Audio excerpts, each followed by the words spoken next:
नमस्कार दोस्तों, स्वागत है आपके अपने YouTube चैनल पर। आज मैं आप लोगों के लिए बहुत ही इम्पोर्टेंट बायोलॉजी से संबंधित प्रश्न लाया हूं, जो कि बहुत सारे एग्जामों में पूछा गया है। तो दोस्तों देखते हैं हमारा पहला प्रश्न क्या है। तो पहला प्रश्न क्या है दोस्तों, हीमोग्लोबिन में कौन सी धातु होती है। तो हीमोग्लोबिन में अगर आपसे पूछा जाए तो Fe+ होता है, ठीक है दोस्तों, जिसे फेरस कहते हैं। और आपको याद रखना है, जैसे लोहा भी लिखा रहेगा, आयरन भी लिखा रहेगा, तो भी आपको सही मार्क के आना है। चलिए नेक्स्ट देखते हैं कि विलियम हार्वे किसकी खोज के लिए प्रसिद्ध थे। जी हाँ दोस्तों, विलियम हार्वे जो है रक्त परिसंचरण के लिए ये प्रसिद्ध थे। रक्त परिसंचरण की इन्होंने खोज की थी। और जो है कार्ल लैंडस्टीनर का भी नाम आप लोग सुने होंगे। ये भी जो होता है ग्रुप होता है, उन्होंने उसकी खोज की थी, जिसका नाम था कार्ल लैंडस्टीनर। नाम याद रखिएगा। ये भी रुधिर वर्ग के व्यक्ति का रुधिर दिया जाता है। तो बहुत बड़ी बात है दोस्तों, ये भी जो है वह क्या होगा, लेने वाला होगा। एकदम याद रखिएगा। और यूनिवर्सल डोनर कौन होगा, वो होगा। और जो है ये भी अगर डोनेट करेगा, लेगा तो सभी से ले लेगा, लेकिन डोनेट करेगा किसे, ओनली AB को। एकदम याद रखिएगा। एक्सेप्टर है लेकिन डोनेट करेगा ओनली AB को। और O की जहाँ तक बात करते हैं, ब्लड ग्रुप O पॉजिटिव जो है पॉजिटिव वाले को देगा, लेकिन O निगेटिव जो है वो सभी को दिया जा सकता है। सपोज कहीं पर एक्सीडेंट हो जाती है, अगर डॉक्टर्स को बिना चेक किए देना रहे किसी को भी ब्लड, तो O निगेटिव वो किसी को भी चढ़ा सकता है। तो ऐसी कौन सी बात हो गई O निगेटिव में जो कि सब में चढ़ा देगा। भाई साहब आपने RH फैक्टर पढ़ा होगा, RH फैक्टर प्लस और RH फैक्टर माइनस। तो निगेटिव का मतलब होता है जिसमें RH फैक्टर नहीं रहे, मतलब रिसस बंदर से लिया गया था, नहीं हुआ तो निगेटिव। और अगर RH फैक्टर है उसमें तो वो पॉजिटिव कहलाता है। ठीक है, इसके ऊपर मैं डिटेल्स में आपको दूसरी वीडियो में बताऊंगा।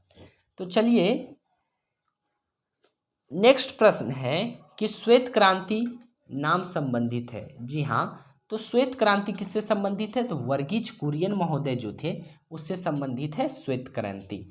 ठीक है, अब आपसे इसी में बोला जाता है कि स्वामीनाथन, MS स्वामीनाथन किससे संबंधित थे। तो वो आपको बताना है कि MS स्वामीनाथन किससे संबंधित है। तो दोस्तों मैं ही आपको बता देता हूँ, तो हरित क्रांति से संबंधित थे MS स्वामीनाथन। चलिए नेक्स्ट है कि वायरस की खोज किसने की थी। तो वायरस की खोज जो है इवानोविस्की ने की थी। बहुत बड़ा एक डिजीज होता है HIV, जिसका फुल फॉर्म होता है ह्यूमन इम्यूनो डिफिशियंसी वायरस। ठीक है, HIV। तो आप इसे याद रखिएगा कि वो जो रोग होता है किससे होता है, तो वह वायरस से होने वाला रोग है। बहुत बार पूछा गया है, एलिसा टेस्ट के बारे में पूछा गया है कि कौन से रोग की जांच के लिए एलिसा टेस्ट का प्रयोग किया जाता है, तो HIV के जांच के लिए किया जाता है। चलिए नेक्स्ट प्रश्न आपके सामने है कि ग्लाइकोलिसिस में परिवर्तन होता है। तो ग्लूकोज पायरुविक अम्ल में परिवर्तित होता है, उसी को हम लोग ग्लाइकोलिसिस कहते हैं। और दोस्तों अगर आप पूरा डिटेल में समझना चाहते हैं तो आप मेरी दूसरे वीडियो को देख लीजिएगा, उसमें बायोलॉजी डिटेल में बताया गया है। चलिए नेक्स्ट प्रश्न आपके सामने है कि कोबाल्ट, जी हाँ, कोबाल्ट धातु किस विटामिन में होता है। तो विटामिन B12 में कोबाल्ट धातु होता है, जिसे हम लोग क्या कहते हैं, साइनोकोबालामीन। याद रखिएगा इसका रासायनिक नाम क्या होता है, साइनोकोबालामीन, जो कि ब्लड में पाया जाता है, जिसमें कोबाल्ट होता है। ठीक है, चलिए पित्त का निर्माण कहाँ होता है। तो यकृत में पित्त का निर्माण होता है। जैसे आप लोग बोलता होगा कि पित्त में पत्थर हो गया है, इस प्रकार की बहुत सारी बातें बोली जाती हैं।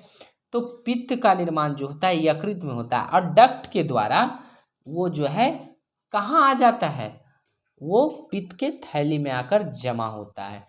ठीक है, चलिए नेक्स्ट प्रश्न आपके सामने है कि कोई व्यक्ति भूखा रहता है, जैसे कि भूख हड़ताल बहुत लोग कर देते हैं, तो भूखा व्यक्ति शरीर के किस भंडार का सबसे पहले उपयोग करता है? तो हम लोग जो दोस्तों खाना खाते हैं, ग्लूकोज जो है लीवर में ग्लाइकोजन के रूप में स्टोर हो जाता है।